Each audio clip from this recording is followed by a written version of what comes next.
What up, guys, and welcome into a brand new season 4 of Maybe on the Crazy One podcast. And guess what?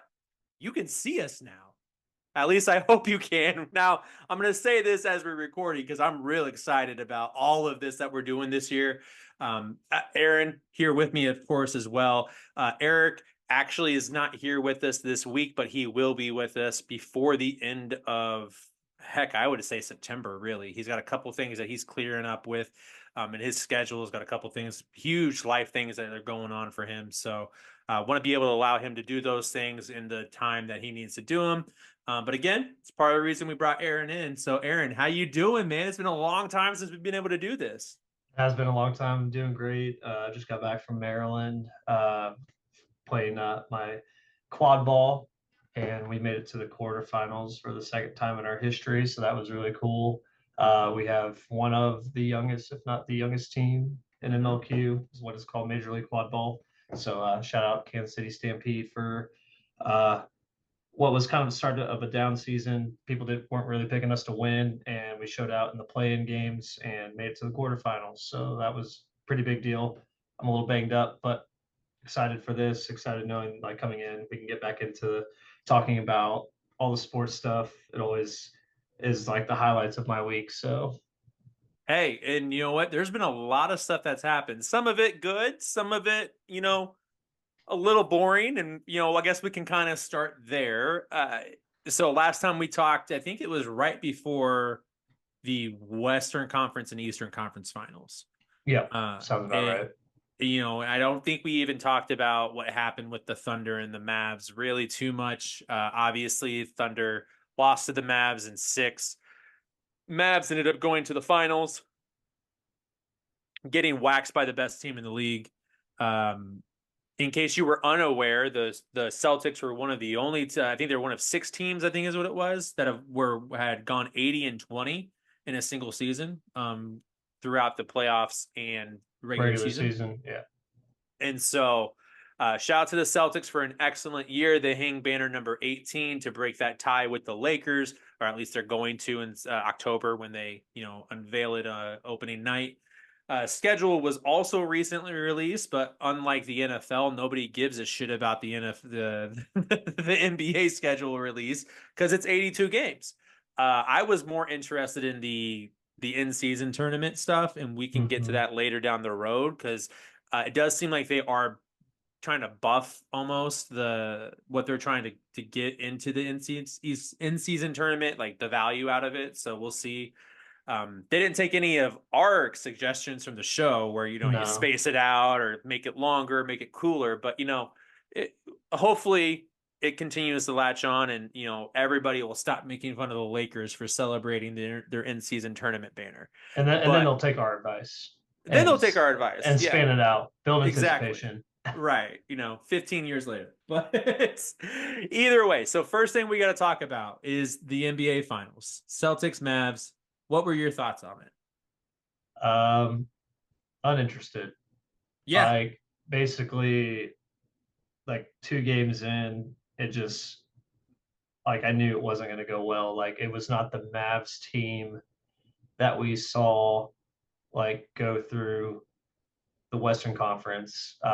Kyrie just disappeared, which usually like what we saw, like obviously he hasn't been in the finals since LeBron with the Cavs, right? So we know he can deliver the finals and has. So like it was parts shocking to me, but also not, just because of his level of play, just in that time span between those 2 finals appearances. So I will attribute a lot of that to Luka just not being able to carry, because he was also carrying him through the entirety of the playoffs and just was tired, looked tired. And like to that point too, like Luka didn't use it as an excuse, but I'll use it as an excuse for him. He was hurt. Yeah. He was injured. If this was regular season basketball, he wouldn't have been playing. No. And so like shout out to Luka for that. I still think he was a little whiny in the finals, but not nearly as whiny as he was in game 3 of the second round of the playoffs. So I guess it's okay. Because But what game was it that I talked to you about? Was that the game against OKC where Shea came across for that block on, I forgot who hit that corner three to, no, because I think that was to win this. I think that I thought that might have been to win the series. But the play I'm it talking about was, where yep, it was the yeah, last, it was game six. yeah, That it was that three that Shea came over, fouled PJ Washington, I think is who it but was. got the whole ball, but because he trailed and caught his elbow, they go stupidest foul call. The worst call. Like I understand like calling it consistent, but like for the amount of shit that they let stuff go to have the balls to call that, I thought was just wild to me because I feel like if they don't call that, I feel like the Thunder go on and win that series personally The Thunder because had one of the best home records in the NBA last year. I think it was like second to Denver. and like And yeah, sorry, go ahead. no, like in the West, they had one of the best home records. The Mavs were not good on the road, and so going back to OKC for a game seven would have been. I agree with you. Like the Thunder were the better team, but hey, baby, it showed some things that we had some problems with, True. and now as we get to in a little bit, we got better with it. So, X. uh, and one thing we do have to do here, though, because you're right, it was uninteresting, except for one piece which has spiraled out of control this summer after the Olympics with Jason Tatum. But a couple people on this show, once upon a time, we can go find the audio if you want us to. But a couple people on this show said Jaylen Brown was the best Celtic. And it was, I think exactly when we said it was after the Eastern Conference Finals last year when Jaylen didn't win the MVP or 2 years ago or whatever it was, and Jason did, obviously. And I was like, Jason Tatum is not better than Jaylen Brown. Jaylen Brown is the better player on this team. He is the life force of this team. You take Jaylen Brown off this team, they're not the same. And he won not only Finals MVP, he also won Eastern Conference MVP. And I'm going to be honest with you, the way he's been training this summer, I don't know if you saw that picture recently where he was Mm-mm. underwater with a like a scuba mask, Mm-mm. dribbling a basketball and lifting dumbbells, Damn. like fully submerged, 7 feet underwater. This man is going crazy. And I can't wait for Jaylen Brown to have an MVP level season this year. I'm calling that right now, August 20th. Now, you guys might hear this. I think it's the 23rd is when I'm going to try to get this out for everybody. But Mm-hmm. the 20th, August 20th, right now, Jaylen Brown, top 5 MVP vote getter this year. So I'm I don't with know how it. you feel about that, but You do know as much as I dislike the Celtics, I do love me some Jaylen Brown. So he's got the right mentality, man. Like even the stuff that he publicly said about the Olympics and the team construction there, DMPs, for Hallie and Tatum half the time. It's he just handles himself right.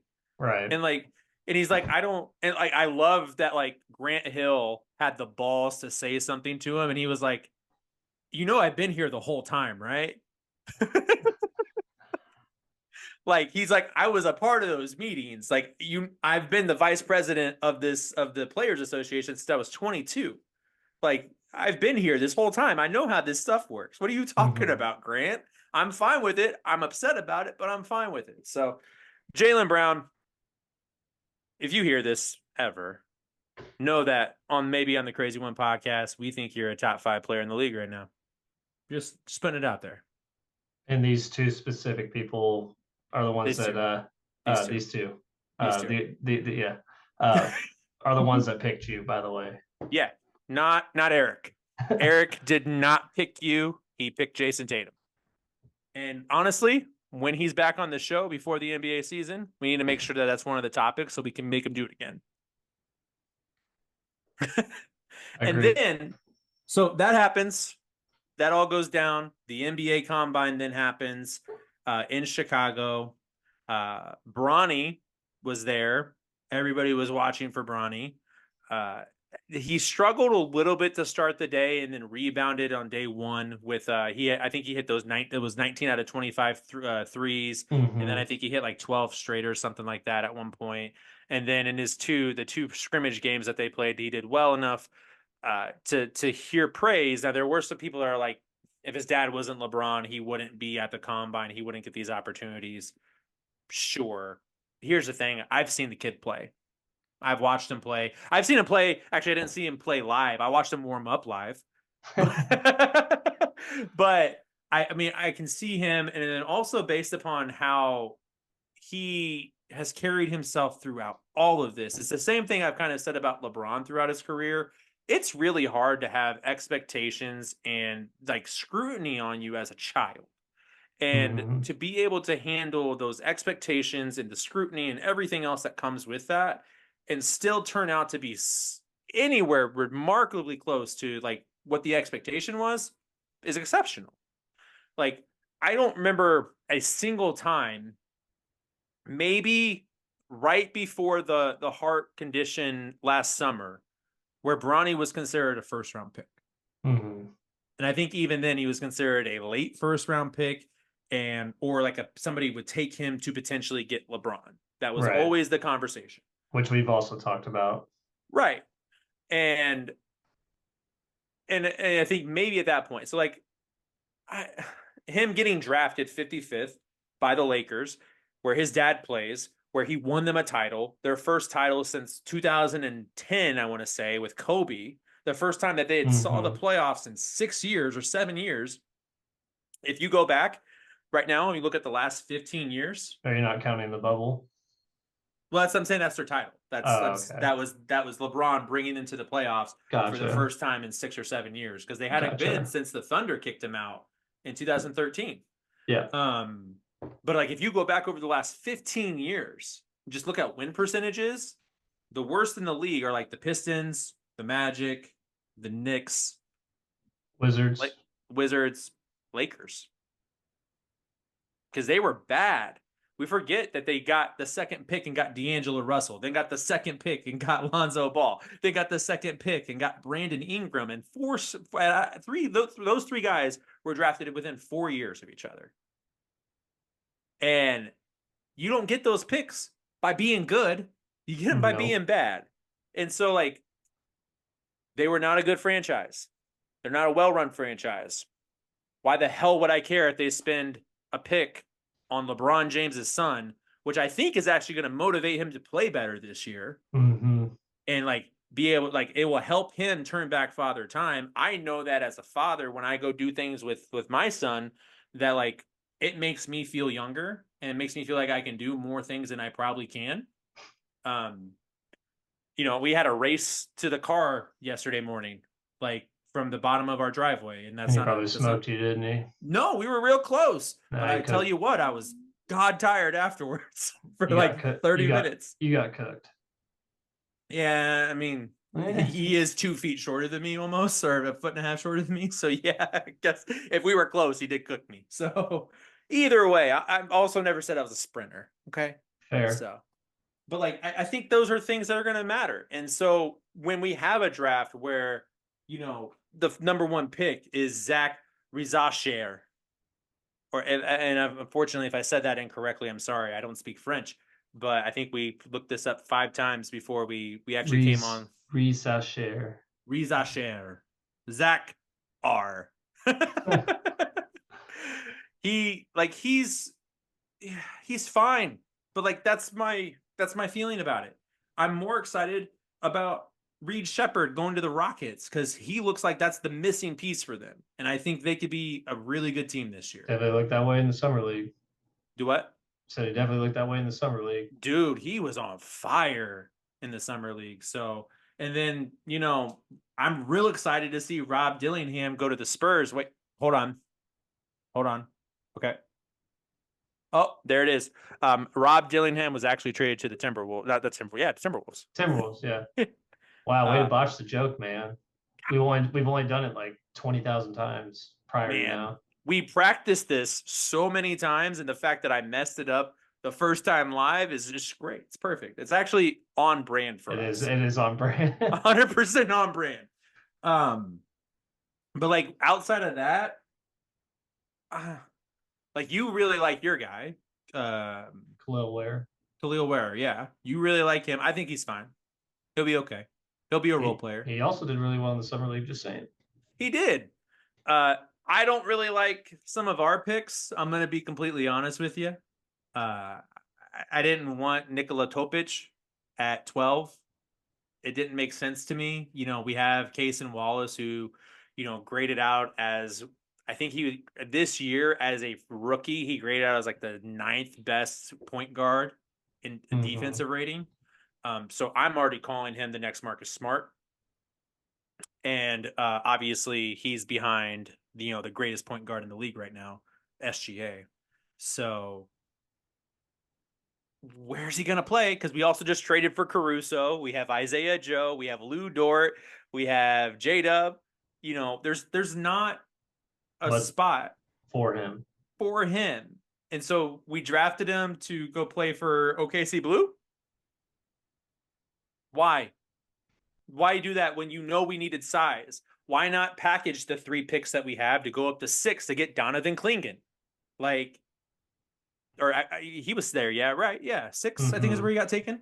Yeah, So, like like you and a don't have a bevy of picks that you bevy of picks. It's 7. By the way, you're close 7. Okay. for the Well, Blazers. I think before or during the draft, I told you I think they needed to get up to 6 to get him. I didn't think he'd get past Oh, 6. gotcha. Yeah, yeah, that would make Um, sense then. Yeah.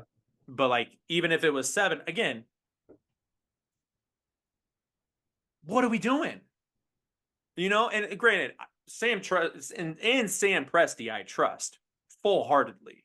You know, but to be fair, some of those like teen draft picks haven't really hit. We got No. J Dub and Steven Adams. But for those 2 guys, we also have, Darius Baisley's, Terrence Ferguson. Oh man. I mean, I can't even think of all of our first round draft picks right now. Nick Collison, even though he ended up playing for a long time, was not really ever a really great player. No. And so there are some questionable picks. There's also been times where we've drafted somebody and then traded them away immediately for a different player later in the draft. I'm looking at you, Derek Lively Jr. Like, I don't know what we're doing. Ousmane Deng. That was who we traded back to give Derek Lively to the Mavs. And who beat the shit out of us in the playoffs this year? Oh yeah, that's right, Derek Lively. It'd have been real nice to have Chet and Derek Lively right next to each other. Also, think if they don't have Derek Lively, they don't trade for not JaVale. Who Daniel Gafford, the new JaVale McGee. The new Tell me I'm lying. Exactly, you can't. So, on top of all of that, though, nobody cared because, like we said, Bronny was drafted 55th overall. So, like, I want your thoughts on Bronny. In terms of, I guess let's start with how he is being received into the NBA by the masses. Because I think it's different for the players versus like the fans and media. Like I think players are actually like okay with it. I haven't seen anything for players at all. No, and I think there was also a bunch of people who like congratulated him on Twitter afterwards, and like, so I don't think the players are the problem, and I don't think that's ever going to be the problem. But like, what are your thoughts on how he's being received from being just a kid getting to live out his dream? Well, obviously from the media, they always just want to generate a story that gets them views, just like anything else, regardless if it's what they truly believe or not. That's just very apparent these days. Um, he's been under a microscope since before he was even in college. Obviously, literally since he was in middle school, if not even before then, because he's always courtside at LeBron's games as a child, Right. and then obviously like even like ESPN was even covering him when he was at was it Sierra Canyon or whatever. Mm-hmm. Sierra Um, Canyon is where he played, yeah, and now Bryce is somewhere else. But but like literally would show highlights and score lines of him in high school. Uh, even though in a way it's not entirely relevant because how often do they show other than like the McDonald's All American game, like what other player in high school can you tell me within the past, well, we'll just even say 5 years, how many players can you name that have been like that you've seen the amount that you've seen Bronny covered um, by the media? the only one I can say legitimately is Carmelo Anthony's kid. Yeah. That's basically it. But And again, the only similar one recent stature. now, granted they're in college now, is what's his name? The guy that's going to Duke. Philip, no, it's not Flip. He just got drafted. It's the other guy, Flag. Yeah, Cooper Flag. Like other than like him and like and his like I feel like he got talked about or has been talked about quite a But lot. not even nearly as much. Like And I his feel like started yeah, I feel like he's not even in the same stratosphere as what like Bronny got talked about. not at all. Him, like Zion, again, like you said, it's very minimal. You will get, those top echelon guys. They do get like Mm-hmm. 4 games a year on like, ESPN2, Right. right? But it's not nearly what Bronny had to deal with. You're right. No. And like I'm trying to think of when I was watching everything happen, the term that the media was using and basically like family members like I know that like someone brought up like in because like I don't want to necessarily say it's a racial issue because I'm not that well plugged in terms of it, Mm-hmm. but because it's a prominent black man, getting a relevant black man being his son, LeBron to Bronny, Mm-hmm. uh, in the league, and thinking that the only reason he made the league was because of who his dad is. And then like people bring up the fact, it made me laugh though. They brought up the Dallas Cowboys and how all these notable positions in the front office for the Dallas Cowboys are who? Jerry Jones's Jerry kids Jones' kids, literally all of them or are. family. Yeah, Yeah. but none of that got talked about, nor ever is talked about. And granted, Side that note, I love how Jerry Jones's second son is the son that is like second in command, not mhm, Jerry Jones Jr. yeah. That's a different story. But But and like you can argue semantics of oh well that's an office position not like in the league and I'm like it's still a job, a job's a job, however you want to spin it doesn't matter if it's an athletic job, office job, a job and is a job. also, you don't think they're getting paid more than Bronny? Because Yeah. I definitely do. Oh yeah. Bronny got a 4-year deal at $2.1 million or something, right? Like Hmm. and granted it's fully guaranteed, but like that's 500,000 a year. Hmm. I guarantee Steven Jones is making at least $2 million a year himself.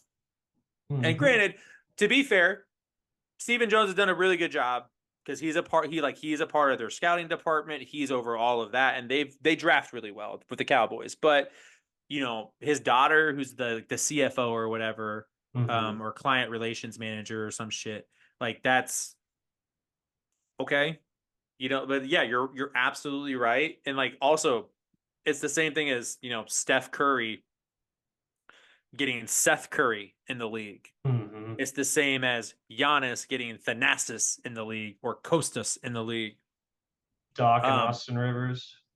Doc and Austin Rivers. Granted, like Austin was like good at points, but the reason he's also hung around this long, and he can say what like who was it that he got in an argument with about Packers wide receiver Jones. Oh,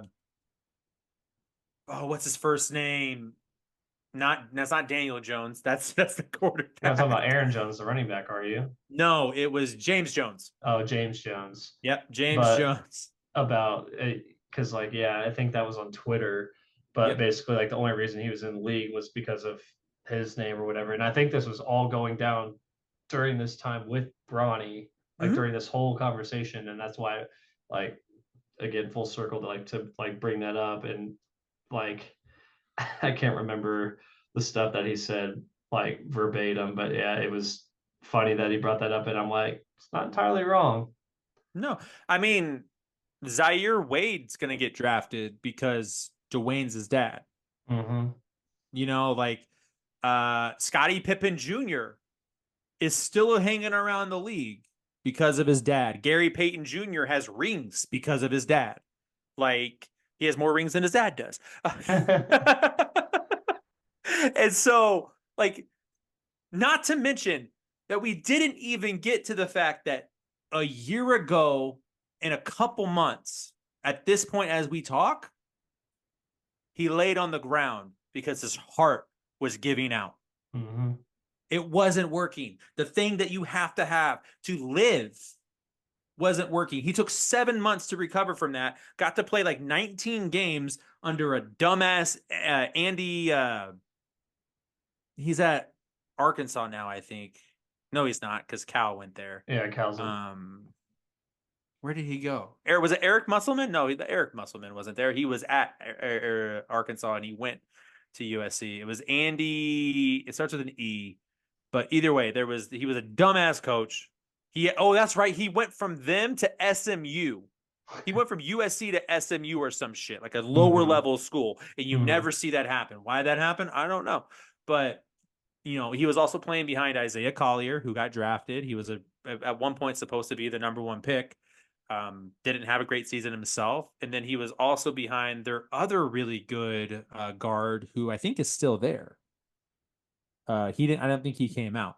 So, I don't think so either. I don't remember the name, but that doesn't even also get to the point that the college basketball game is not built to get a player ready for the NBA. no. It is built for the programs to make money and to win championships. And that's basically it. And the better you do in basketball, the more money you can win. And ironically, the more money your football team ends up making too. So it's weird, Yeah. but it's unless you're Duke. And then and so like that's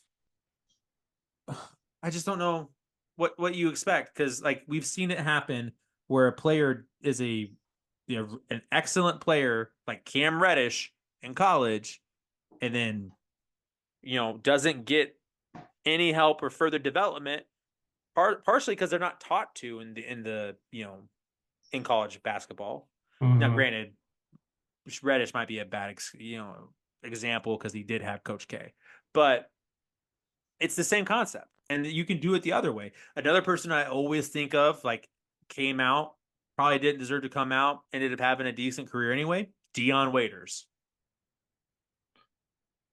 You remember that out of Yeah. Syracuse as a Yeah. freshman? When he announced for it, everybody was like, "Why the hell are you coming out? I don't know if you're going to get drafted." Ended up going fourth overall to the Yeah. Cavs and had like a 9-year career. And I think he also won a title with the Lakers in 2020. And so like it's it's possible for maybe just maybe the 19-year-old kid needs a little bit more development and maybe just a little bit more time from almost dying. Mm-hmm. So I don't know. But yeah, Who am I?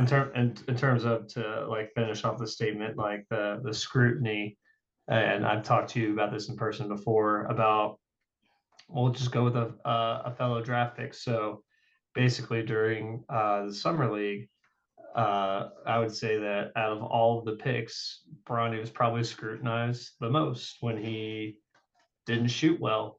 Mm-hmm. Well, guess what? Guess who shot even worse than Bronny? Alex Sarr. Alex Sarr, the number 2 overall pick in the draft. And obviously it had to be talked about because how else would I have seen it? But was it all over the place? No. Nope. Was it talked about during like literally every single sports talk show that everyone knows about?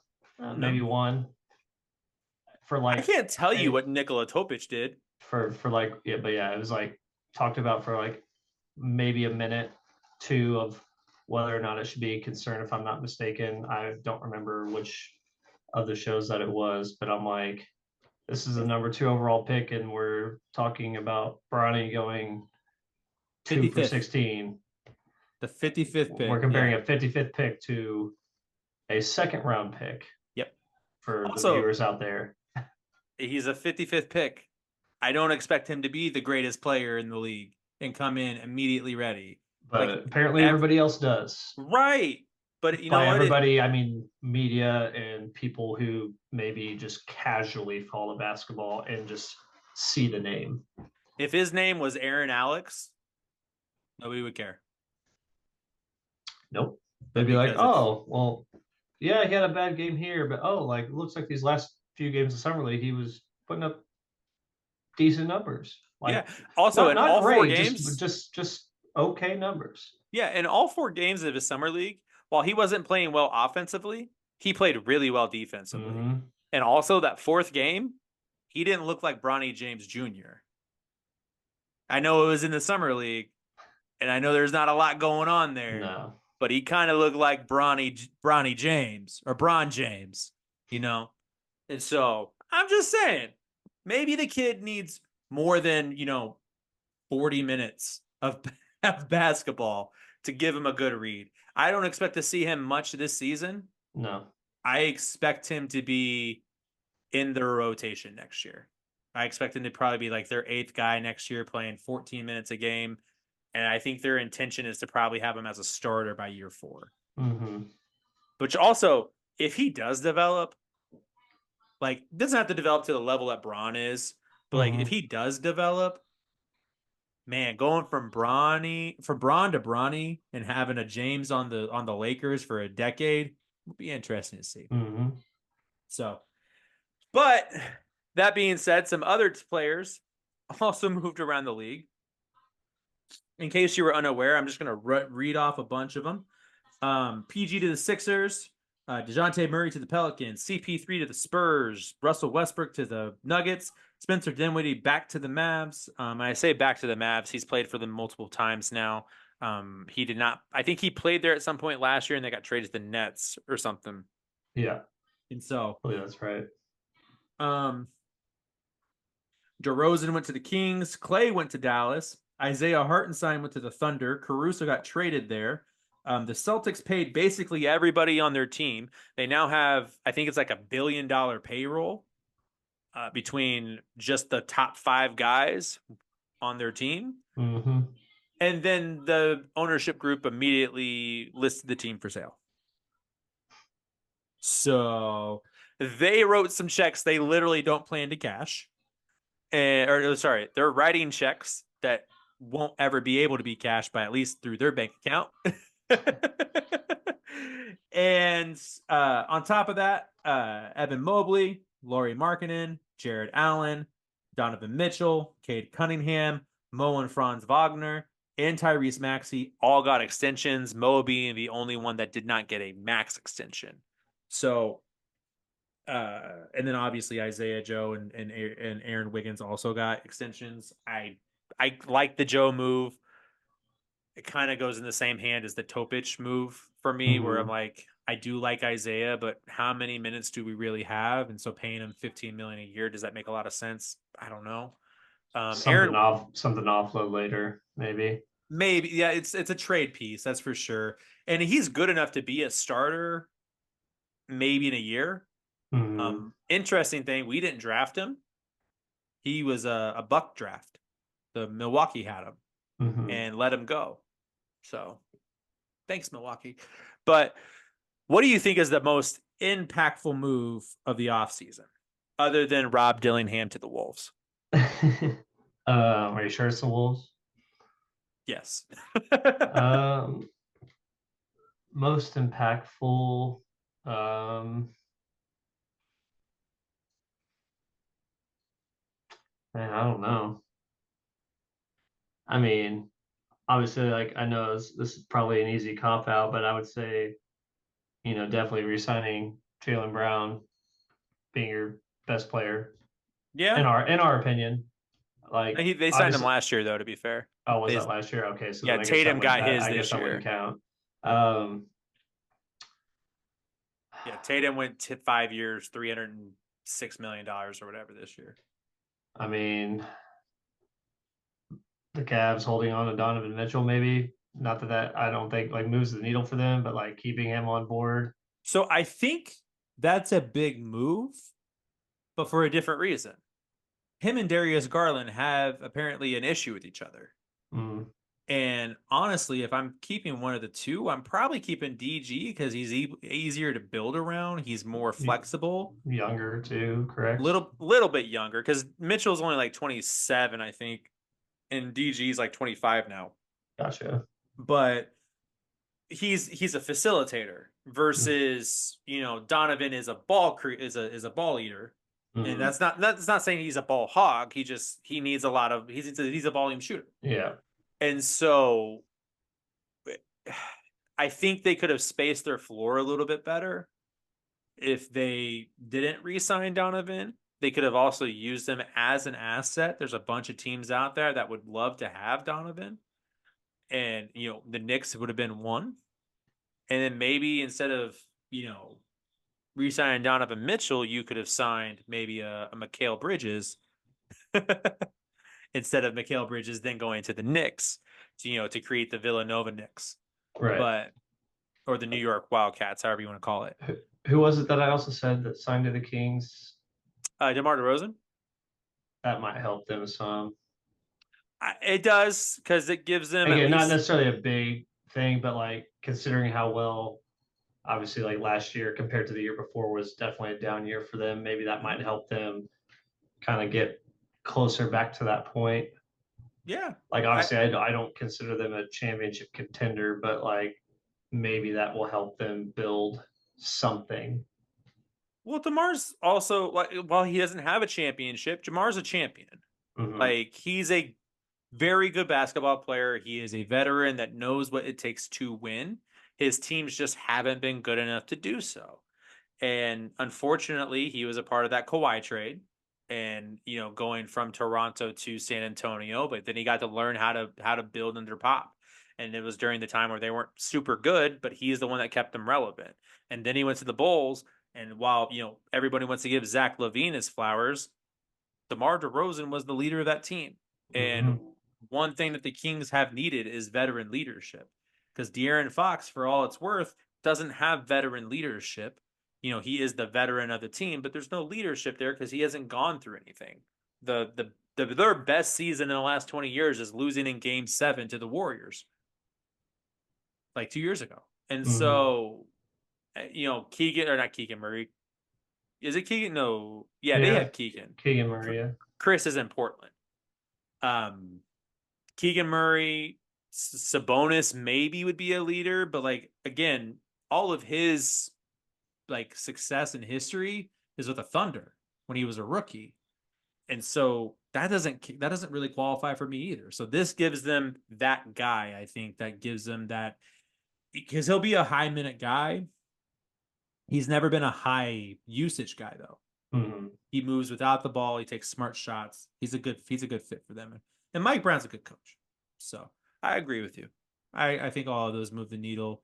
I don't think they move him quite nearly as Rob Dillingham to the Wolves, but that Right. is what it is. So, but all right. Well, hey, I think we're caught up now. Oh, wait, there's one more thing we got to talk about. It's a quick thing.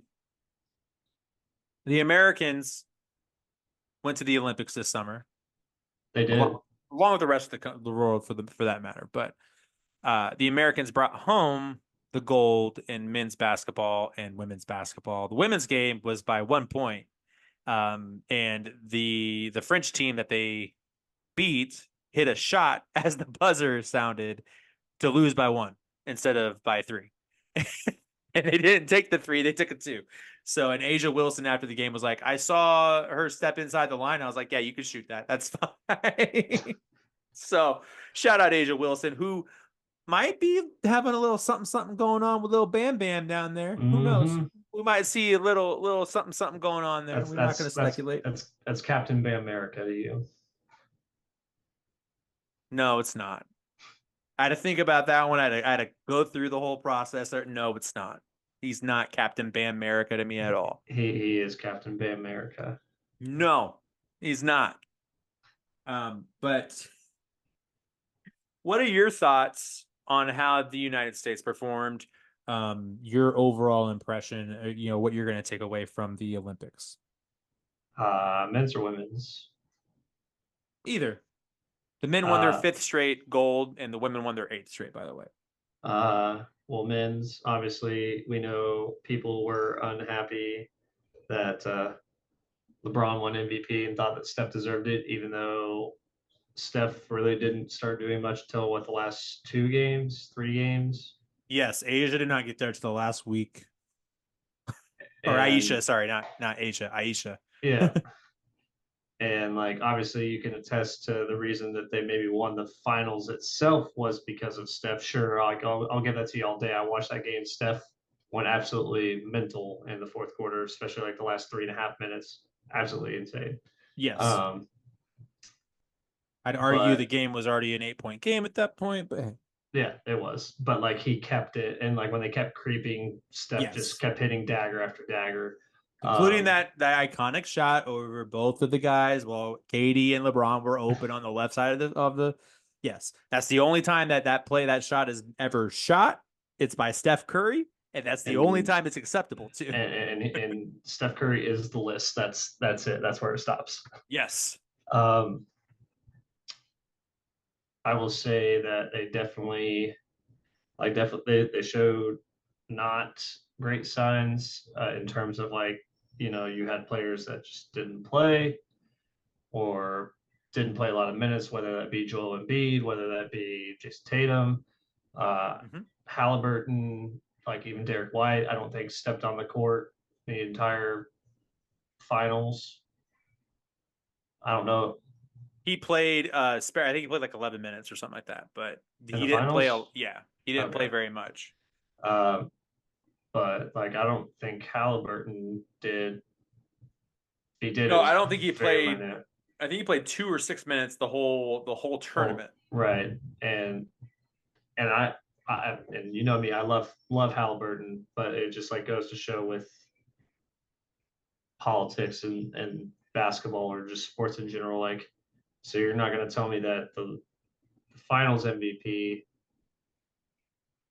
like Jaylen Brown is not good enough or doesn't fit the mold for this team, which I have Right. an issue with. We're Uh, calling the NBA champions the world champions, but yet he can't go to the world game. Right. But his teammate, Derek White, can, which, like, yeah, you can say that maybe he's better defensively and that's what you want, whatever. He's But not. he's not. He's not. They're the same caliber defensive player.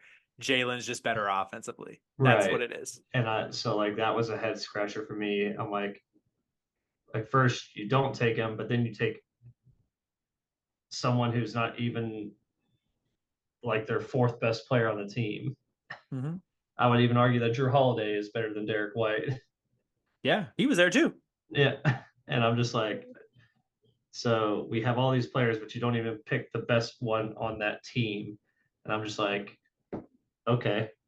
Um, and then And I I mean, was he'll clearly, if he wants to be there, he'll be there in 4 years. right. Because LeBron won't be there, Steph won't be there, Katie won't be there. I don't think Jason Tatum will be there.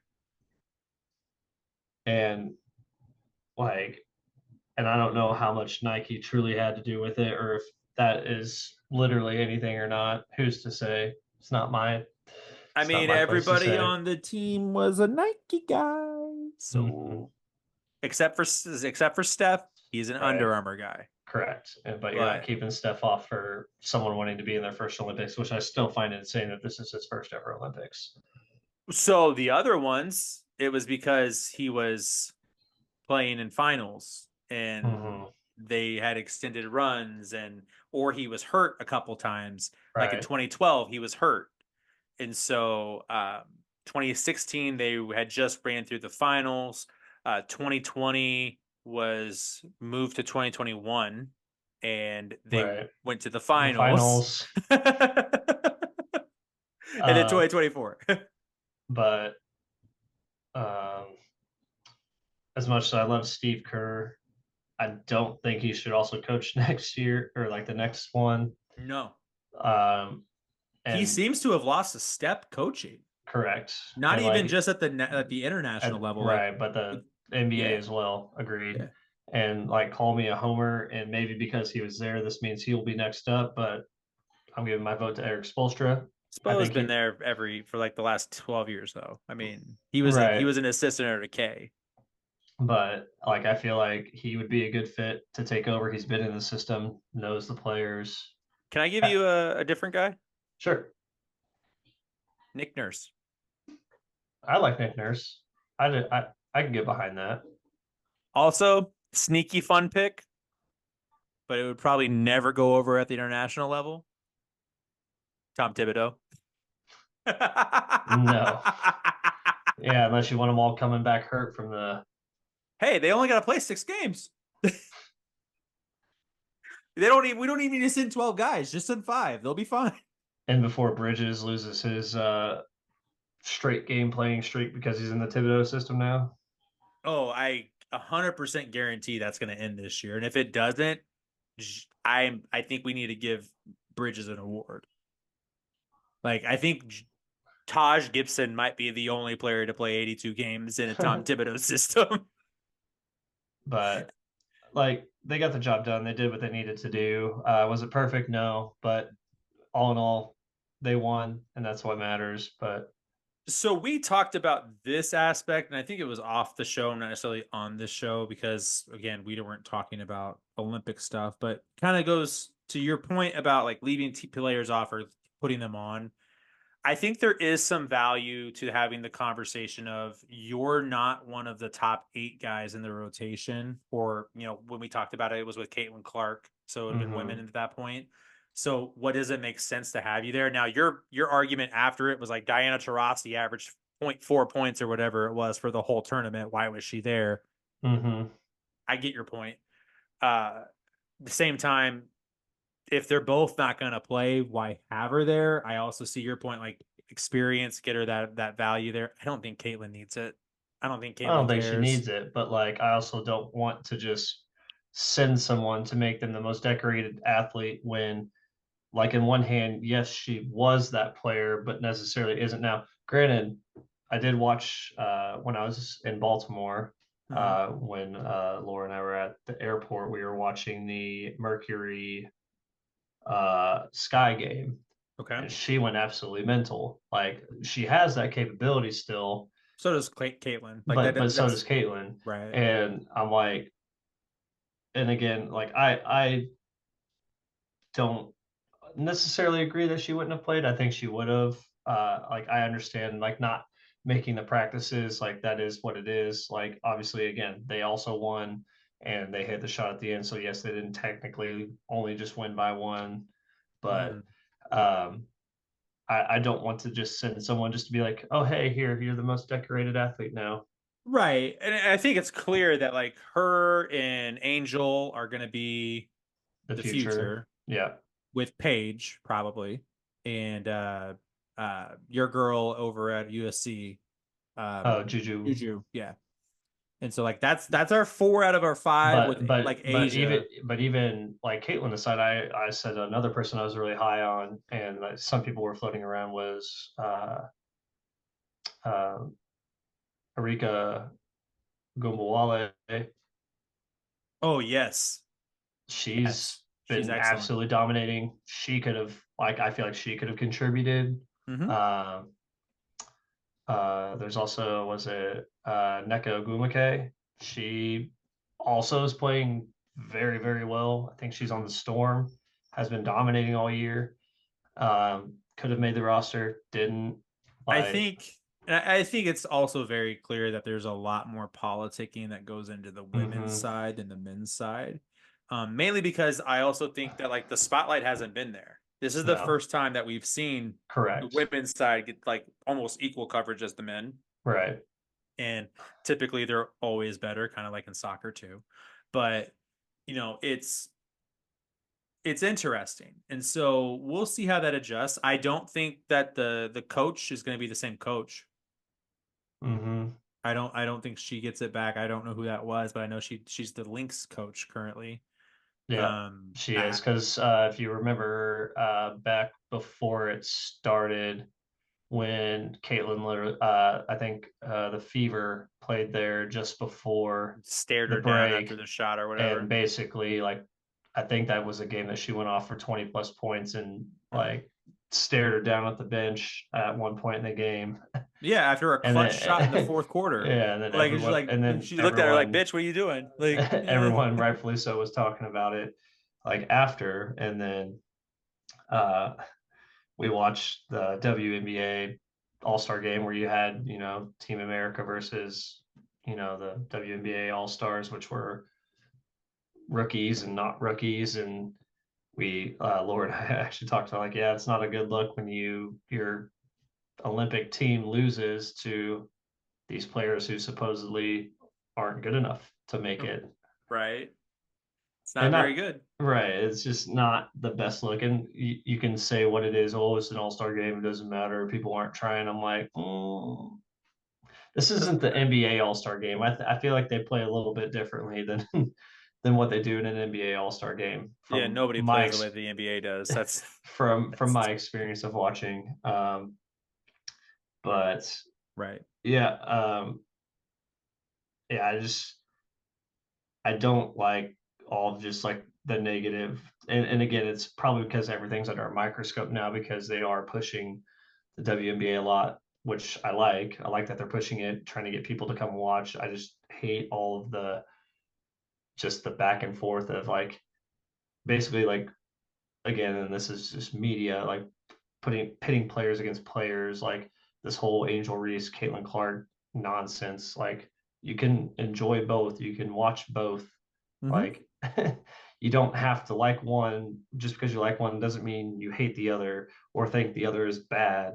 Like Right. they like and that's just like to give an example. Like and also like I know like you know recent like literally just recently like Kennedy Carter had things to say, not like specifically calling out Caitlin Clark, but basically calling her out because the WNBA put out their top 25 list and she didn't agree with herself being basically put below her because a certain player's fan base is what caused her to be pushed down I type I ordeal.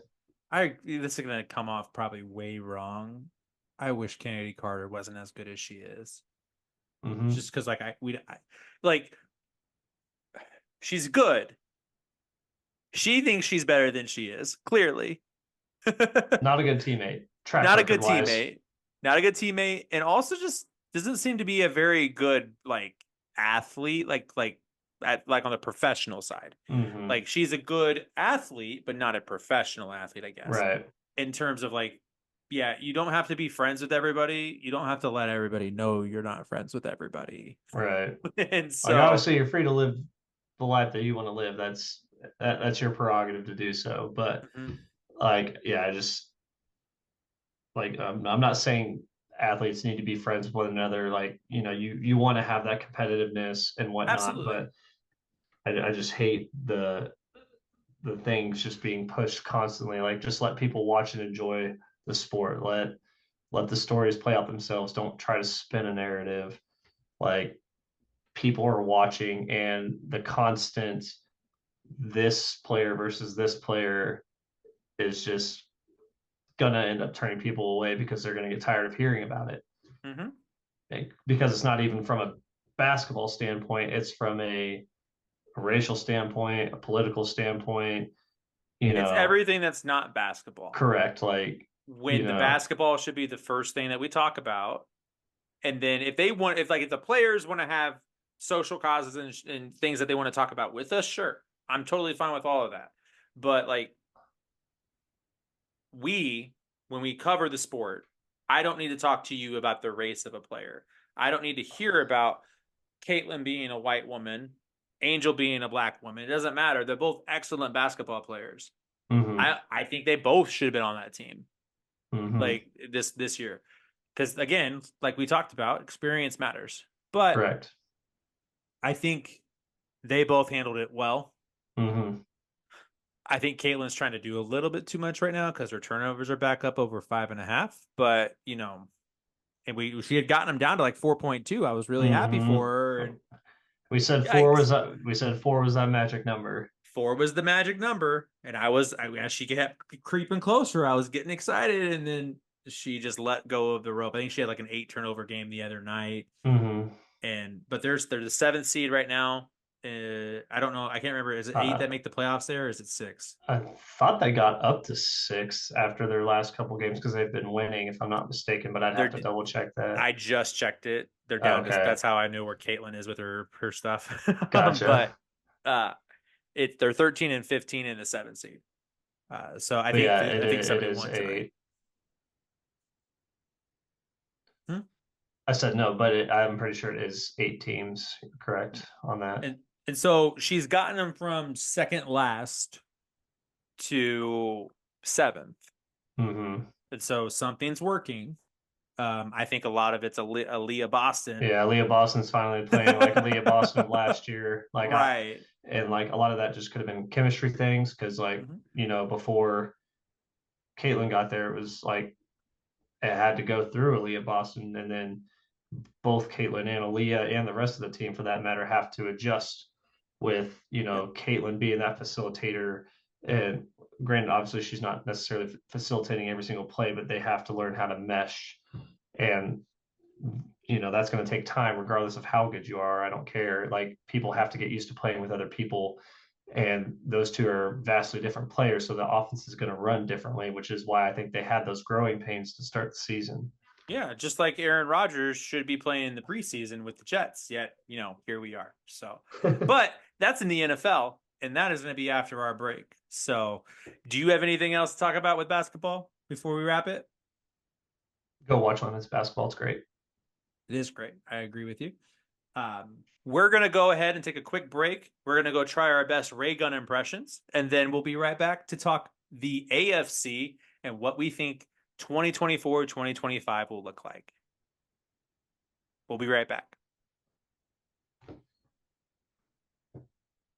Welcome back in, guys, to our second hour. I believe it's the second hour of the show. I think that's what we determined in our break when we were, doing our little bunny foo-foos and, snake, rolls on the ground. So, welcome to hour 2, and we promised you some NFL stuff, and we're going to get there. We're going to start with the AFC this year. I think we started with the AFC last year. We like to leave the NFC for the second half of the year. Wonder why.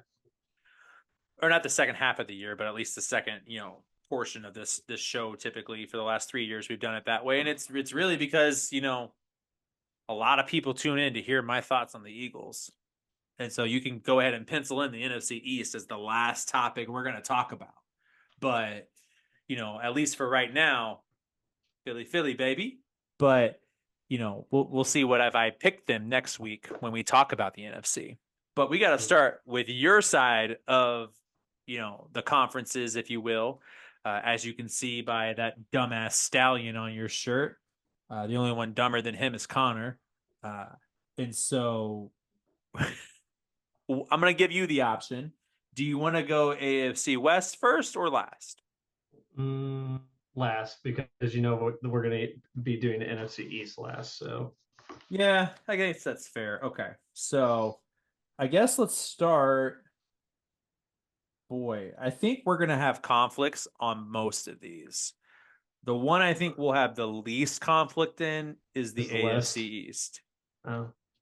Well, the West, we might have conflict at the bottom of it. I think we have the same guy at the top, the same team at the top. That's an easy one. Right. But I think the 2 through 4 might be a little inverted for us. You might call me Delulu. I might. It's going to be dependent on what it comes out as. But the AFC East, I think, is probably where we'll have the least hang up, unless you're a huge Aaron Rodgers fan. And so before we get to, breaking down what we think the schedules are, if you've never been here with us for a show, when we do our NFL preseason topics, we kind of break down a small portion of like that team's off-season schedule, what it looked like for them, what happened, and kind of where they got to today, or what they did to get to where they are today. There we go. That's a better sentence. And so It's definitely a sentence.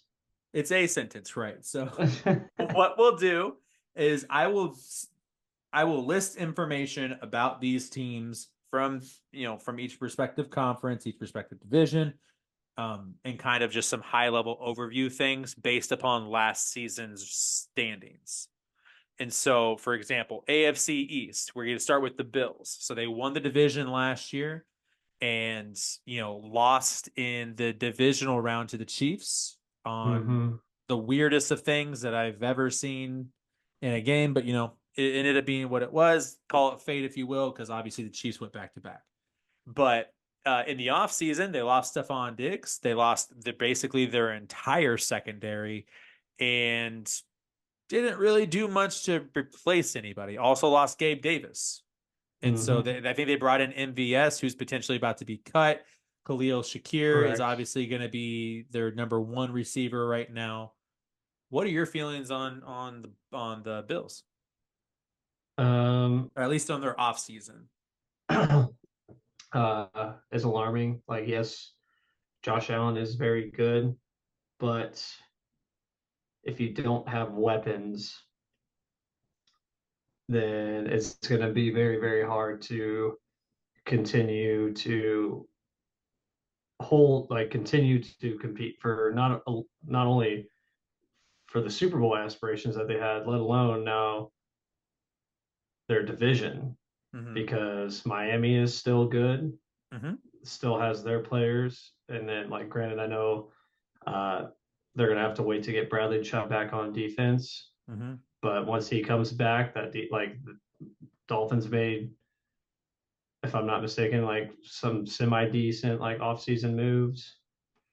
Eh, so they lost Robert Hunt. We can go to them next because they're the second team Right. on the thing. But They lost Robert Hunt. Javon Holland is also hurt. Xavier Howard, I believe, was also cut. I'm not 100%. I thought he was, but I'm not 100% sure. They lost Andrew Van Ginkel, their mm, linebacker that was 120 tackles a season. Um, right. but they re-signed Tua and they signed OBJ as well, who still hasn't ran in practice apparently. Oh, they did sign OBJ. I don't know if I saw that. Yep, they signed OBJ. So right now they have Waddle, OBJ, and Tyreek, along with Achan and Mostert and the kid that they just drafted, Jalen Wright out Yeah. of Tennessee. And so their offense got superbly better, outside of losing Robert Hunt. But Defense. defense may have taken a step back. The question is, was their Well, defense Matt, good enough to take a step back? no, Right? not Like really. they were a middle of the pack team anyway. If Right. they have good coaching, you expect them to be a middle of the pack team minimum in defense. Hmm. And like you said, with their Bradley Chubb, they're gonna have to wait to get him back, but he's good. Javon Holland is expected, I think, to be back by week 1, if not by like week Hmm. 3. And so again, a really good safety there too. Jalen Ramsey's also, of course, excellent Still, corner. right. But yeah, just with the pieces that Buffalo lost on both sides of the ball, I just find it hard for them to compete. And maybe they'll, again, I don't know their strength of schedule. That's something that we can touch on later. You may know it now. But like depending on their like the teams that they're facing this year, like I don't see them beating Miami. Like I feel like New York has getting their people back, made acquisitions to where maybe they topple them. I mean, New Can I, England's. can I be honest with you though? With New York specifically, Go ahead. I did they get better? Well, they didn't get worse. Really? Because they essentially traded Hassan Reddick for Bryce Huff, who was a 14 sack guy last year, to a guy that's Hmm. apparently asking to be traded after he got traded to them this offseason. Right. You have Garrett Wilson, yes, but then you have Mike Williams, I guess, as your two until he tears his ACL again for the seventh time in his career. You know, like, and that's exaggeratory, I know, but like it's kind of goes to say like, are they better? They didn't address their offensive line to it. Like they have Elijah Vera Tucker, and that's about it. You know, I expected in the draft Brock Bowers. Instead, they're running it back with Tyler Conklin. Um, Sauce has been getting cooked in camp. So Shout out Chris for drafting Sauce Gardner. shout out Chris. First shout out to Chris on the show. By the way, Chris, in case you were unaware, it is your turn. You're well, he's on deck. Him and Oh Eric yeah. are on deck. Well, I'm just saying by this point, I would assume it's Yeah, his turn. yeah, it's probably his turn. But But no, by the the only time he like hears it, at it's not least. saying that I like necessarily like love New York. It's just more so I don't like Buffalo. Okay. We And gotta we gotta like touch on the last team too there though. Well, go ahead. right Sorry. in New England. But it's more so like, yes, I know Aaron Rodgers is coming off an Achilles, but I would still probably trust him with what he's been able to do with players that he has. He hasn't had like he's had like great like good receivers, but he hasn't always had like top of the line like receivers. So it's not like he can make something out of something decent. He can make something decent, something good still. I believe that. Maybe And he's so for 41, coming off an right, Achilles injury. right. And like I said, that's a TBD thing. Mm-hmm. Like if he can stay healthy, like, and I'm not saying that it's going like they're just going to magically like jump and be like a top seeded team like the rest of experts think, Right. but I mean, I feel like there's something there. I I don't mean, think it, sure, if it's just hype at this point, there is something, and you can but ride hype to some success. That you can do that. It's just a matter of like I'm because yeah, like I said, I feel like the two of those are close. Like New England, I don't really see getting superiorly better. Like I think they will be better, but how much better? I, I don't think it's a huge swing by any margin. all right. So, but like we have something legitimately to talk about with the Patriots. Mm-hmm. Is Drake May better than Joe Milton? I mean, is there anyone that's not better than Joe Milton? Is there anyone that's not better than Joe Milton? Other than maybe Bryce Young? I mean, Joe Milton seems to be outplaying Drake May right now. But I mean, I even like coming in, I didn't think that Drake May was like ready to start year one. Sure. Like even though like obviously like we knew quarterbacks were going to go early, but that doesn't always necessarily mean that they're ready to play day one when they come in. Right. And Right. with them, it could be a case of they start them halfway through the season, but even at that point, if I still don't know why you would, because it's not like it's gonna unless he's just vastly that much better, then that would just go to show that he should have been starting week one anyway. Good point there. Uh my flip to that is he hasn't been very good in practice. He hasn't Mm-hmm. been very good in the games. I don't care about what was said about his second game. He was 6 for 11 for 47 yards. I don't care if a sixth, you know, the sixth receiver on the depth chart dropped a 55-yard bomb. Here's the thing. If you put all 32 receiving cores in a room and you had me rank them, theirs would be 33rd. Like, because I would take the second group for, a team or two instead of theirs, you know? For example, the 49ers, I think, have 5 receivers. Mm-hmm. Granted, because Ayuk is still there now. If he goes somewhere else, we can, they have 4. But with Ayuk, Debo, Pearsall, uh, Jawan Jennings, and they have a new guy that's also doing some stuff in camp right now and has done it in the preseason games. I forgot who it was. Um, he's been taking advantage of Pearsall being hurt, but they have five guys I would trust. Conveniently, the And Patriots being one of those teams that backed out of Ayuk. well, I don't know if they backed out of Ayuk as much as Ayuk backed out of them. That's true. And so, but that also shows that they clearly saw a need for wide receiver. And so, Mm-hmm. worst position group in the league with a rookie quarterback, not a great offensive line, hasn't been since Dante Scarnecchia retired 3 years ago. Defense, it's not Bill Belichick. Now it Nope. is Gerard Mayo, and he was there with Bill, and he's a disciple of Bill, and blah blah blah. So maybe he'll be a D'Amico Ryans in terms of the defense there. Who knows? But I don't think he's going to be a D'Amico Ryans in terms of the offense There's only because one D'Amico Ryans. there's only one D'Amico Ryans. But yeah, he doesn't have a Bobby Slowick. He's not running with a high level. I don't remember who they signed. I think it was it's the Alex Van Pelt, I think, is who their new offensive coordinator is. You might want to fact check me, but I think he came over from Cleveland. And so I'm Cleveland offense hasn't been good like since Baker was there the first year.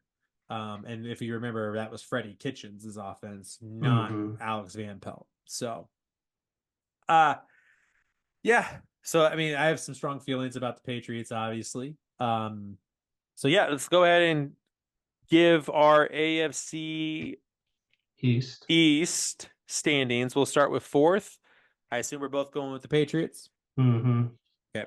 I am also going with the Patriots. I had them as the worst team in the league. I was very generous when I was doing these. I just kind of threw numbers out based upon how good I thought they were.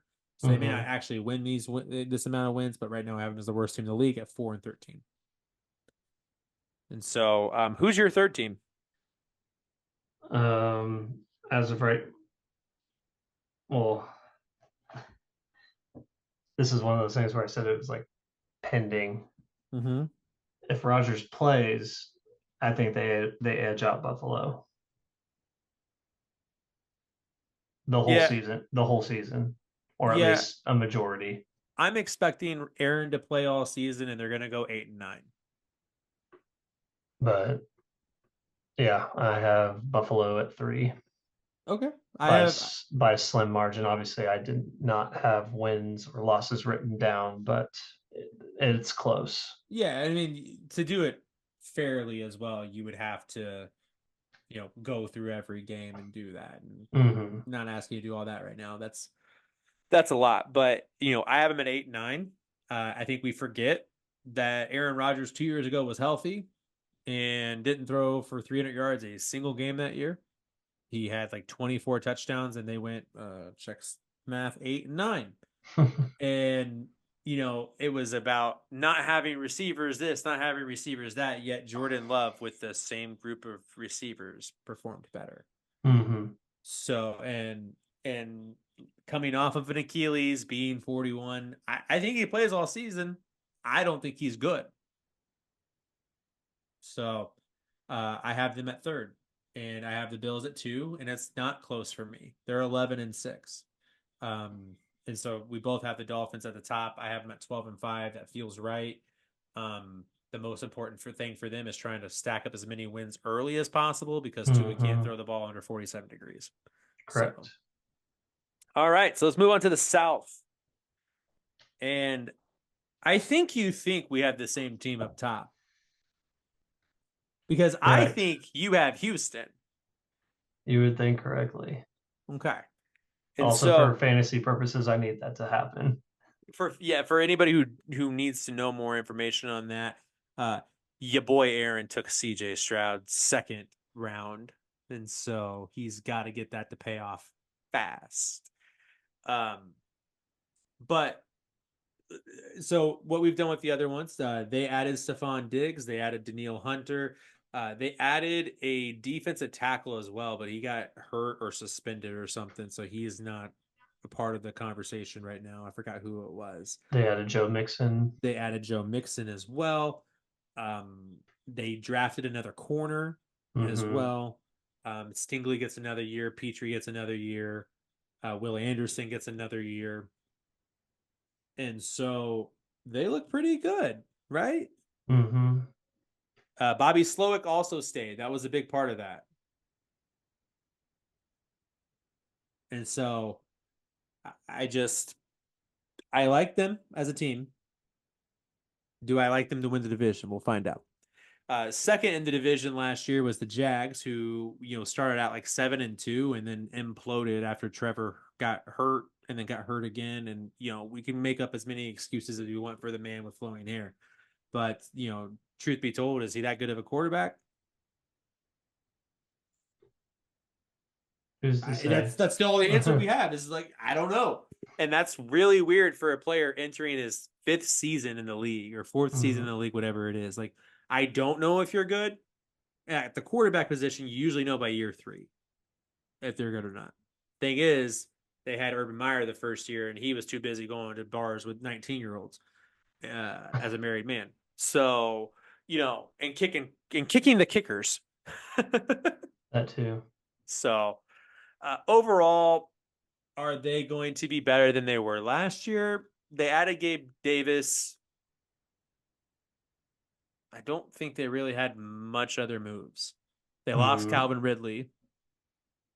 But they still have Christian Kirk, They still have Christian Kirk, Etienne. and they drafted Brian Thomas Jr., Mm-hmm. which will be a big add. So I mean, their offense is going to be better. I think they lost an alignment as well, but I could be wrong. And Etienne. Yeah, I heard you say ETN. Okay. Eh, That's somebody. yeah, he can play more than 12 games in a season. That'd be cool. Yeah. But next up on that, in that division, it was the Colts. They won 8 games. They're getting back Anthony Richardson, who only played 2 games due to a shoulder injury. They added somebody. Yeah? No? No. I don't think so. No, they didn't. They That I re-signed Michael recall. Pittman, is what they did. Mm-hmm. And they lost Zach Moss to the Bengals. And so they actually got a little bit worse, but they're getting better at quarterback, going from Gardner Minshew to AR. Hopefully. And so my question to you, as an AR fan, is he going to stay healthy? I think he will this go around. I hope. I hope. I'm sure the Colts hope. Also, the one coordinator I do like, Shane Steichen. Shout out to Shane Steichen, now head coach of the Indianapolis Colts. Next week, we will get on to the fuck Jonathan Gannon train. By the way, that was one. So, but yeah, we'll get on to the John. I was about to say I've done well so far. Yeah, you have. But yeah, a lot of times, not to throw him under the bus, it's Eric that gets us rolling down the hill with the F bombs. This is true. And so, and sometimes it's not him saying it. Sometimes it's him doing things and me reacting to him. However, it's kind of like opening the floodgates. So we'll see what happens. And then last, of course, is the Titans, starting Will Levis. They added Calvin Ridley, whose girlfriend did not want to play in New England, or wanted him to play in New England, that is. They also added some people on the defense. I can't remember who they added on the defense. This is tough. I can't either. They added Tony Pollard as well on the offensive side. Are they good enough to compete with the rest of the AFC West or South? No. Okay. I'm good with that answer. I mean, they're not. There's not much more there. They also lost Mike Vrabel. I think that's a big loss. You can tell me Brian Callahan is, who's been the offensive coordinator for the Bengals, is going to do a good enough job. I don't trust the Callahan as far as I can throw him, and I'm not very strong. Additionally, like he wasn't running the offense there. It was Zach Thomas. Is that their coach? Zach Taylor's offense. Yeah. Zach Thomas is the lineman, I think. The lineman, Hall of Fame lineman. Zach Taylor, his offense, he was running it. He's calling plays. Additionally, Joe Burrow, apparently, I've seen a couple videos. There's a lot of times where his audio goes out, and he just has to call the plays himself. So I don't think it was a lot of Brian Callahan, is what I'm getting at. Although he did make Eric's guy, Jake Browning, look real good last year. He So did. maybe he is better than we're giving him credit for. Do I think Will Levis has the ability to develop into a franchise quarterback? No, but he has the ability to be Chase Daniel. Mm-hmm. And so, I think for if he's willing to, to accept that, after they go 7-10 this year, then, hopefully they can get better. But do you have them last or do you have somebody else last? Tennessee last. Tennessee last. Okay. Who's third? Jacksonville. I also have Jacksonville. Who's second? Indianapolis. All right. I have Houston. Oh, you got Colts winning it all, huh? I don't have the Colts winning it all, just the division. Calm down. But here's where I'm going, okay? Hear me out. Hear me out. First off, I have them both at 11-6. So it's not like I'm disparaging the Texans or don't think they could win the division. I just think tiebreakers will break to where they don't. Mostly because they struggle in those games against the Jaguars. And Mm-hmm. so they don't match up well with them. They think they lose that game. And Indy, as long as they don't go down to Jacksonville and lose, should be okay. But Shane Steichen won 9 games last year with Gardner Minshew and everybody hurt. Everybody is healthy right now. They got Juju Brents at corner. They have Kenny and Moore at corner. And then they have Zaire, your guy, Zaire Franklin at linebacker. They have Laiu Tulatu at defensive tackle. They have DeForest Buckner at defensive tackle. They have Kwity Paye at defensive end. They've got a lot of talent on that team. Mm-hmm. And a lot of talent that's also going to need to be paid. And what happens in contract years, everybody performs well. Mm-hmm. So these players that are wanting to get paid are going to play well. Meanwhile, the Texans, they just won the division, baby. They just got better. They know how good they are. And additionally, I've thought about this all summer.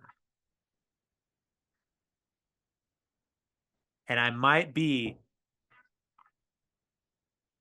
this might come off a little wrong based upon how the last season ended in football and how we were speaking about this player. You think he's gonna hit a slump? I don't know if he's going to hit a slump, but I wonder if he has, like, the whole thought about him was that he was high floor, low ceiling. Mm-hmm. What if that is still the case? It's just that the floor is like QB7. You know what I mean? Like, Mm-hmm. I know that's not low, but I don't know how much more he can progress because of how good he was last year. Mm-hmm. And so in order for him to be better than what he was last year, he has to be like a 5,000 yard guy, a 40 touchdown guy every year. And I don't think he's Drew Brees. I think he made a lot of good reads last year. I think he played well, but I think that's also a product of the scheme. Early in the season, they didn't try as much as they did late in the season, and against good teams, he did struggle late. And Mm-hmm. so there are some questions there. And then additionally, I don't know. I think he has decent character, but his star, just like from a popularity perspective, has skyrocketed over the summer Mm-hmm. and off season. And I'm fearful and I'm hesitant because I've seen good players have a good first year and then, not be able to maximize it and continue it. A lot of times it's due to injury, but sometimes that injury occurs because you're trying to do too much, a la Mm-hmm. RG3, a la Carson Wentz, and I just want him to succeed. I'm a huge CJ Stroud fan. I just want to know, I want to see where his ceiling is. And, you can have a low ceiling, high floor guy, or you can have a high ceiling, low floor guy, however you want to look at it. Like, high risk, low reward, low risk, high reward, or sorry, low risk, low reward, high risk, high reward. There we go. And I want to see it, but he's got all the talent around him. And so I think what ends up happening is I think they just lose the 2 head-to-head matchups with the Colts. I think that's the only thing that does it. So that's why the Colts win the division. But, I do have just, to look ahead, the Texans are still in the playoffs. Don't worry. So, all right. AFC North, which may be the most contentious division in all of football. Indeed. And so there's not much to talk about in Cleveland. They really didn't do a whole lot of anything. At one point, they were going to release Nick Chubb, and then he agreed to a restructuring. And they drafted some guys. Like, literally, they didn't really lose anybody. They still have JOK. They still have Gregory Newsome. They still have Denzel Ward. They still have Myles Garrett. They have the new guy, Martin Emerson, as well. Newer, I should say. He was a 3rd-round pick last year, I believe. Their offensive line is just as good. They have, P. Diddy's cousin at quarterback, and now they have Jameis Winston. That was the biggest add. And so Ravens, meanwhile, won the division last year, added Derrick Henry, lost Patrick Queen, and Chuck Taylor, I believe, the defensive back. And Odell. And Odell. Yeah, you're right, to the Dolphins. So Lamar, and I got this stat from Nick Wright, and first things first, but the Ravens' lowest point total every year of Lamar Jackson's career has been in the playoffs. Did you know that? It tracks. And not even just in the playoffs, their last game of the playoffs, like including the 2 MVP seasons. Additionally, the 2 MVP seasons, he didn't score a touchdown until the 4th quarter of his first playoff game in both of them. And so what's the issue in Baltimore? Couldn't tell you. Obviously, it's something, but I can't really put a finger on it. So against the Titans 4 years ago or 5 years ago, whatever it was now, when he lost that game like 16-7, he threw a couple picks. They tried to make him a quarterback, and that didn't work. Last year against the Chiefs, they tried to make him a quarterback, and it didn't work. And while I believe Lamar Jackson is a quarterback and is a good quarterback and can throw the ball and can run the ball and you can do both and still be a quarterback, I don't think he's designed to throw the ball 35 times a game. I think he is like he can make a play 35 times a game, but you probably want to make that like 27, 28 attempts and then like 8 or 7 or 8 runs, designed runs for him, obviously. And then if he scrambles and does more out of that, it is what it is. But the more you make him throw, and it's a lot of times it's across the board for all quarterbacks, usually the number's 40, not 30. But for Lamar, it seems to be 30.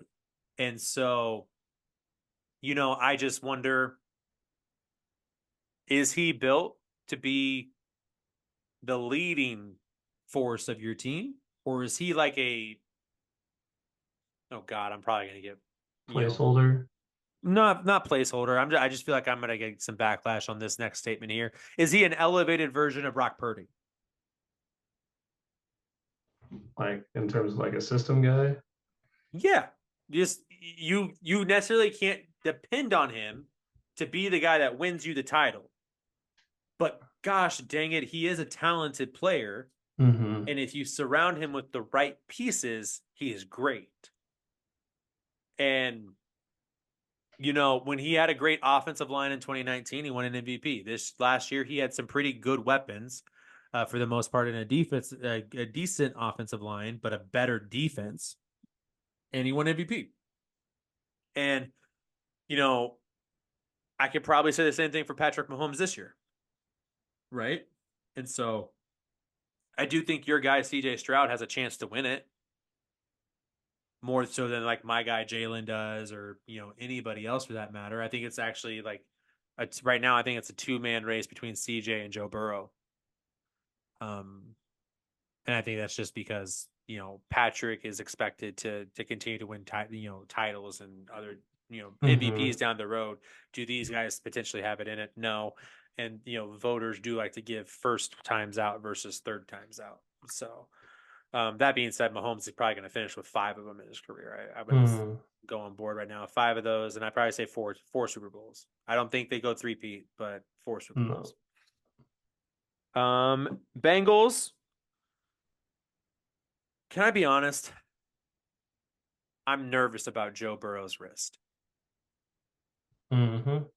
And the more I read into the surgery, the more I hear about other professional athletes having this surgery and what it does to your mobility of a wrist.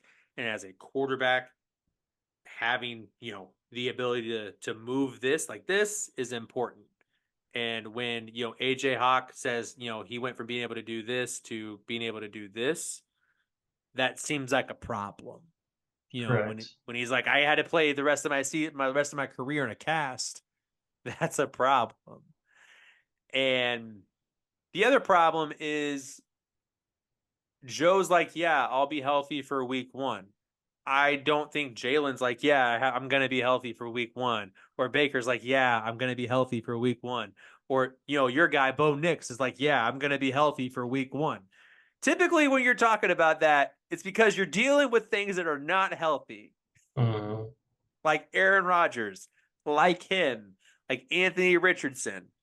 Oh, but Aaron Rodgers could have played last season. Oh, He was walking and practicing. yeah, if they were in the playoffs and they had something to play for, you definitely could have played. Kind of like he wasn't going to let Jordan Love play down the stretch 2 years ago if they still had a chance to win, and yet they still didn't make the playoffs because he shit the bed against the Lions. Mm-hmm. So I just, I have questions. I have questions. Trey Hendrickson doesn't want to be there because he wants to get paid.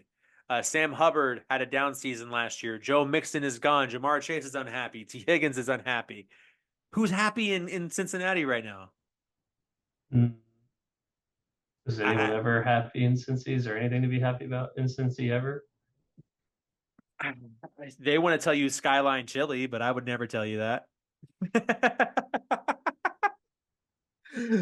Travis Kelsey and Jason Kelsey, they went to Cincinnati. Fair. Um, That was like over a a decade decade ago. ago. Yeah, of course. I didn't say it was recent. And lastly is the Steelers, who can't seem to score points in the preseason against second and third stringers. Um, I think this might be the end of the line for Eric Sky or Russ Wilson, And Mister it might Limited. and it might be the end of our Mike Tomlin's 500 record. I don't know about that. See, like they still have a decent defense, okay? And Tomlin's always been a defensive guy. They were able to do it last year with less offensive power than I think they are able to do this year. I also don't think we're seeing everything. I think they're trying a lot of things out to see what they can and can't do. Um, but Russell's playing like he did for you guys last year, where like Mm-hmm. he's playing to protect his numbers and himself, not to win games. Right. And call it preseason football, whatever you want to call it. It is what it is. At least Justin's out here trying. Now he's fumbling, but he's trying. And that's the difference there. And I think always the tie goes to the younger player at that point. Now they're both really cheap this year.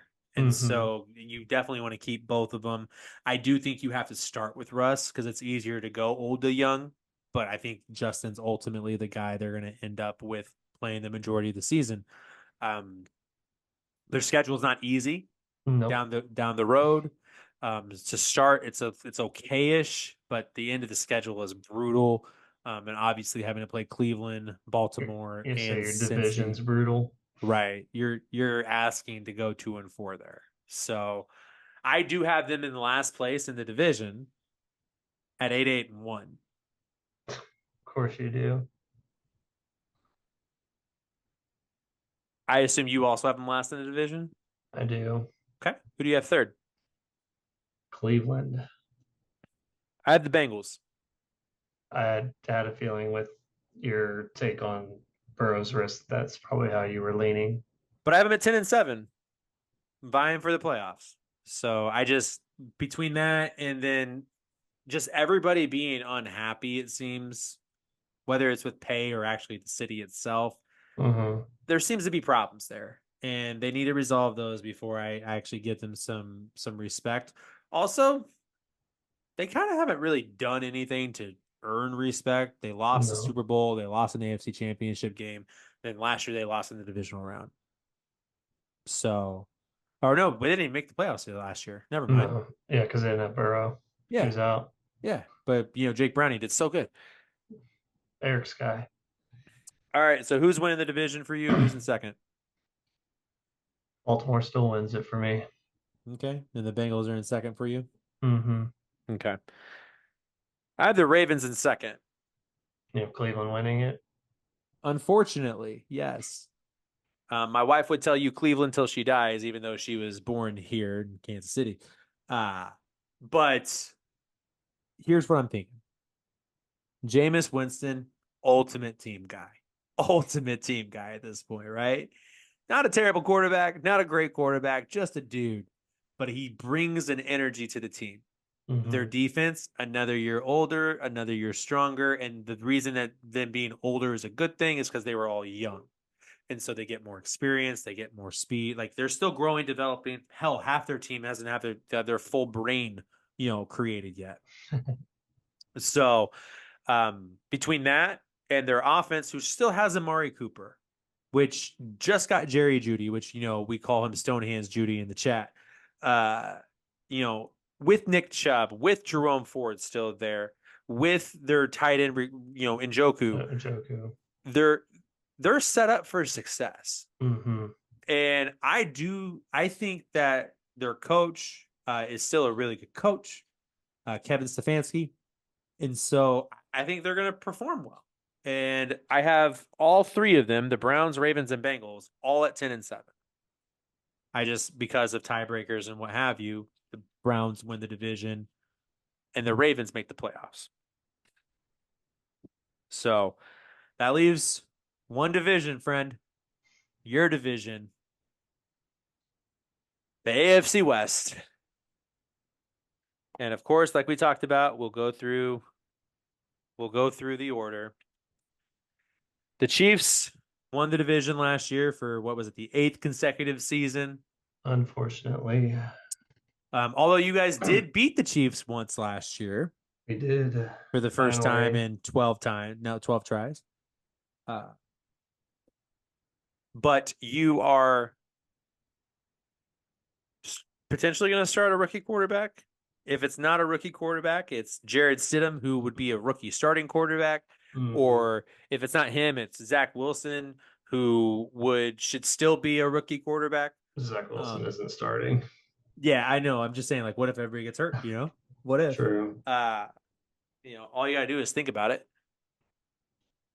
But the Chiefs, in case you missed it, won the Super Bowl last year. They did. I believe I picked that. I got that right. You picked the Niners? No? You picked the Chiefs? Okay, I couldn't remember. I might have to go back and listen. Eric picked the Niners. That's right. After he picked the Texans to lose to the Browns, but then win the Super Bowl. Right. And so, yeah. And so they won that. They added Xavier Worthy. They also added Hollywood Brown, which has, the shoulder injury, collarbone injury right now. They added a pretty good running back, but we probably won't see him for another year. And Carson, Steely Smith, I think is what his name is. And if that's not his name, he at least is a Steely motherfucker. That's two. Is it like something Zimmit or whatever? Yeah, maybe that's what it is. It's a really cool name. I just can't remember it right now. They re-signed Chris Jones. They did lose L'Jarius Sneed, however. And so I think we both had the Chiefs atop the AFC West again for the ninth straight season. It's effectively their division until they don't want it to be their division or Andy Reid retires. That's my philosophy. We'll see what happens when TK retires next year, but right now they're still the team to beat. Um, Second place. Did you guys end up in second last year? We did not. The Raiders did, right? No. In the division, the Chargers were bad. Uh, I'm pretty sure you guys were Maybe second or third, but we weren't second. I think we were third. okay. So if you're third, then the Raiders were second. They It's had a Gardner Minshew, huh? uh oh, I was just giving an update on the name. It's Luis Reese sorry, Zamet. Zamet. Okay, Luis Reese Zamet. I thought they had another one too. Then, but either Um way, Deneric Pierce no, I thought there was a or Carson. There's a Keontae Ingram and then No, Amani Bailey Keontae Ingram. I thought and then played for Carson the Steele. Carson Steele. That's who I was talking about. I like Carson Steele. He's gonna do. By the way, this is gonna come out after the Chiefs Bears game plays, but I think Carson Steele is gonna have a day in that game. Uh Either way, uh Raiders added Gardner Minshew, lost Josh Jacobs, added Brock Bowers on a coin flip, um, and hired Antonio Pierce, which we loved, um, as a full time head coach. Can they make the leap to the playoffs? Chargers? The Raiders. The Raiders? No. Okay. I feel the same way about you. We can just carry on. You had a Bo Nix. You lost Jerry Judy. The You Raiders lost and Josie Jewell. Broncos both finished 8-9, but we lost on tiebreaker. Oh yeah, because you lost whatever week one was it? Like Mm-hmm. 24-14 or whatever. Mm-hmm. 24-17, something like that. Monday Night Football. Yeah, I remember that game. We talked about that game. You We weren't happy with did. that game. No, no, I wasn't. You did lose Josie Jewell to Carolina, Mm-hmm. and I think that's a decent loss. Justin Simmons, I don't know where that is anymore. I think it's still a decent loss, but like you guys have been able to flip safeties pretty quickly and pretty Yeah. effectively over the last few years. Even if your defensive guru Avero is not there anymore. But uh my question is who do you want to start? This is your team. Um, like I can't really tell from just gauging preseason because when Zach Wilson has done just as well as Bo Nix, you would be like, well, Bo must not be that bad, but we also know how Zach Wilson has played, which is why he is where he is now. So Yep. I still feel like you just start with what you have with Stidham and go from there. And if it doesn't work, then maybe you put in Bo Nix, or if you feel like if this year is just a year and you give him time to develop, even though obviously we know he's older, but if you want him to have that year of just sitting, taking it in, and then start him year two, I can see that. What's interesting is like him, Jaden Daniels, and Caleb Williams all bought new cars after with their signing bonuses. He was the only one that didn't have to worry about insurance. It was cool. Like he didn't have to worry about the cost going up because he got a new car, like a fancy car. They're like, yeah, we trust you. Your brain's fully developed. That's my favorite thing for this show. I think is the brain Their development brains thing. fully developed. Yeah, man. Like he's 27 years old. He's Brandon Whedon, man. Let's be So completely honest. So is Jaden Daniels. Jane Daniels not 27. He's 3 months younger than Bo Nix. No, he is not. There's no way Jaden Daniels is 3 months younger than Bo Nix. I'm pretty sure when I looked last, this was a while ago, but I'm pretty sure that Jaden they're. Daniels is 23. What quarterback am I thinking of then? That just got drafted this year. Oh, Kyle Penix, that's who it was. Michael Penix. Michael Penix. Jesus Christ, yeah. That one I can believe. I was like, Jaden, there's no way in hell Jaden Sorry, is not. 27. I'm. It's well. To be fair, it's also 12:30 in the morning, so you all have to give me a break. But yes, Nope, no breaks. but All I'm. gas. I'm pretty sure that the two of them are 3 months apart. Nope. Penix is 24. Is Bo's 20. he? Yeah, Bo's 27. What? I'm not. I'm not doing well today. Apparently, Yeah, I mean, to be fair, it's a new day. So where I don't even know who has Bo Nix in this league because that's how I'm checking this. who do you think it is? It's Braden. Oh, Braden. okay. I'm being disrespectful to Bo. He's not 27, he's 24. So they might be 3 months apart. Oh, But okay. that's where the issue is in the math. It's not your stats, it's my stats. Um dude's old as hell though. Just saying. And like I get he looks good in preseason. 8 for 9 for 90 yards and a touchdown doesn't do it for me. 15 for 21 for Well, 147 to be yards fair, doesn't do it for me. I said good, but I said when Zach Wilson's literally putting up the same Yeah, no, no, ish no. numbers. Not about you. I'm Oh, talking about like the narrative around him right now. Like in okay. what Sean Payton feels like he's doing. Gotcha. And I'm like, yeah, he's doing good, but if you put lipstick on a pig, it's still a pig, you know? And that's what he tried to do last year with Russell Wilson. I honestly think your offense will look a lot the same. Agreed. Yeah. Meanwhile, and we'll get to it next week. Kellen Moore has Tanner McKee looking like Justin Herbert. So, uh, which leaves the last team, which was last year because of myriad of injuries to basically every single position group on the team. The Chargers. Now, granted, they fired their coach, went and got rid of Brandon Staley, and added some random guy named Jim Harbaugh. And uh, you know, I think about it, and at first I was like, "Damn, that's a good move." And then I think about it some more, and I'm like, "Is it for him?" Because like you're in Patrick Mahomes' division, Mhm. and as I've said before on this show, I don't think Justin Herbert's a top 5, top 8 quarterback. Not after the last couple of years.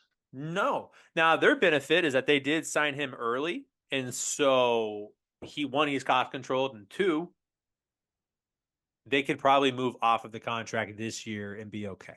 And Hmm. so if it doesn't work with him, then package all the deals together and go get yourself a Jalen Rashada, who's apparently going to be the third string quarterback at Georgia. In case you didn't see that, that was the kid that got the $12 million NIL deal from Florida or whatever to transfer, and then backed out of it because it all fell through. $2 million, sorry. He ended up at Georgia, and now he's gonna be the third string quarterback. Hmm. So, all right. Well, I think unless you have anything to say on the Chargers, I think that can be it. I don't. Yeah, you don't want to. Okay. Well, who's in last place in the division? Us. Yep, you're right. Bingo. That's the rest of the show, guys. That's all you need to know. We'll talk to you. um, if you want some solace, I don't think you guys go under 500. Even though we were under 500 last year. Yep, I think it's a pot. I think you have an improvement. I think it's 8-8-1. I think you and the Steelers tie in week 2 because you guys both can't score fucking points. That's 3. Um, who's in third? Chargers. I have the Raiders. And really honestly, you can convince me either way. I think they were able to win 8 games last year, 7 games, whatever it was, with And they were 8-9 with the Broncos. 8-9. They were able to go 8-9 with Aiden O'Connell at quarterback for most of the year, Hmm. and Josh McDaniels starting the season. They finished well under Pierce. I think they don't have enough offensive talent around Devontae That's fair. to, you know, I'm I'm placing them. The reason I'm placing them where I am is because I'm buying into what Pierce is selling to the team. Yes, it, there's always a ceiling on defensive coaches, Yeah. and unless you're like Bill Belichick. And so that's the reason Vrabel was out in Tennessee. Flores, while there was apparently some issues with him and Tua that have came to light recently, that's part of the reason he was out in Miami. And so it's just hard to get over that hump as a defensive coach. So I again, we love Pierce. Hmm. Hashtag Team Pierce here. But, I think they're still at least one more year away, and Hmm. they need to find their quarterback. Because while Gardner's a good placeholder, to use a term from earlier, Yeah. he's not the guy. No. So that means you have the Raiders at 2, Hmm. and I have the Chargers at 2. Again, I'm giving some Jim Harbaugh benefit of the doubt here. I don't know if Quentin Johnston's going to catch a single pass this year. He'll definitely get at least 60 targets, though. So I can't wait for 53 drops. Um, and then I have the Chiefs at 13-4. And a lot of that is predicated on just the fact that as I said in the last season, I'm not going against Patrick Mahomes anymore. Nope. So Can't. not doing it, not giving him any fuel to the fire. He's an excellent player. The NFL is stupid for rating him 4th overall, even though that voting was done before the end of the season. I don't care. He still looked like the best player in the league in December. Even if the Hmm. team didn't look like it, he He did. was. Like Facts. that he was never the problem. It was the offense not being able to get open. It was the receivers. It was the line. It was not Patrick Mahomes at any point. And No. so, give the man his credit. And if you're going to give credit to Tyreek Hill at number 1 for doing a lot of the shit that Tua was able to get him the ball for, because at the end of the day, while Tua's not an excellent quarterback, he is an accurate quarterback. Hmm. And so like you put the ball where it needs to go, you're going to catch the ball. Which side note, Tyreek, you don't have better hands than Brandon Marshall. Shut up. Um, and so yeah. So 1 through 7, what did you have?